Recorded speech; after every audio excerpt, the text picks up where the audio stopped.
Lockdown ഇളവുകൾ ഏറെ പ്രഖ്യാപിച്ചിട്ടും ദുരിതമകലാതെ ക്ഷേത്ര കലാകാരന്മാർ. മൊറട്ടോറിയം കാലാവധി അവസാനിച്ചതോടെ ബാങ്ക് വായ്പയുള്ള കലാകാരന്മാർക്ക് ദുരിതം ഇരട്ടിയായി. വരുമാനം നിലച്ചതാണ് ക്ഷേത്ര കലാകാരന്മാരുടെ ജീവിതത്തെ ബാധിച്ചത്.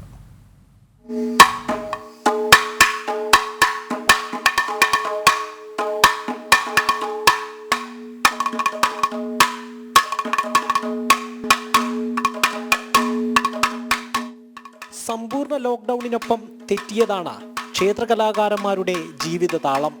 ക്ഷേത്രങ്ങളെയും ഉത്സവങ്ങളെയും മാത്രം ആശ്രയിച്ച് വരുമാനം കണ്ടെത്തുന്ന ഇവർക്ക് മറ്റെല്ലാവർക്കും എന്ന പോലെ അന്ന് വരുമാനം നിലച്ചു. നിത്യവൃത്തിക്കായി പലരും മറ്റു പല ജോലികളും ചെയ്തു. അപ്പോൾ നമ്മുടെ ഒരു പ്രതീക്ഷ ഉണ്ടായിരുന്നത് ഇപ്പോൾ നവരാത്രി വരികയാണ്, അപ്പോൾ അതെന്തായാലും ഉണ്ടാവില്ല. പിന്നെ ഇപ്പോൾ വൃശ്ചികമാസമായ കുറേശ്ശെ അയ്യപ്പമളക്ക് കാര്യങ്ങൾ, ധനുമാസത്തിൽ ചെറിയ പൂരങ്ങൾ, മകരമാസമായി കഴിഞ്ഞാൽ കുന്നോളം ഭാഗത്തെ പൂരങ്ങൾ, ഇതൊക്കെയാണ് ഞങ്ങളുടെ കലാകാരന്മാരുടെ ഒരു പ്രതീക്ഷ. ഇപ്പോൾ ഇതൊന്നുമില്ലാത്തൊരവസ്ഥയിലാണ് ഇരിക്കുന്നത്. ഇപ്പോൾ ഞാൻ മിഷ്യങ്കല്ലിൻ്റെ പണിക്കാരുടെ കൂടെ ഹെൽപ്പറായിട്ട് മിഷ്യങ്കല്ല് ഏൽക്കാൻ പോവുകയാണ്. പലപ്പോഴായുള്ള ലോക്ക്ഡൌൺ ഇളവുകൾ ഓരോ തൊഴിൽ മേഖലയ്ക്കും അനുഗ്രഹമായപ്പോൾ ക്ഷേത്ര കലാകാരന്മാരുടെ ജീവിതം മാത്രം ഇന്നും കരകയറിയില്ല. ബാങ്ക് വായ്പയുള്ള കലാകാരന്മാരുടെ ദുരിതം മൊറട്ടോറിയം കാലാവധി കൂടി അവസാനിച്ചതോടെ ഇരട്ടിയായി.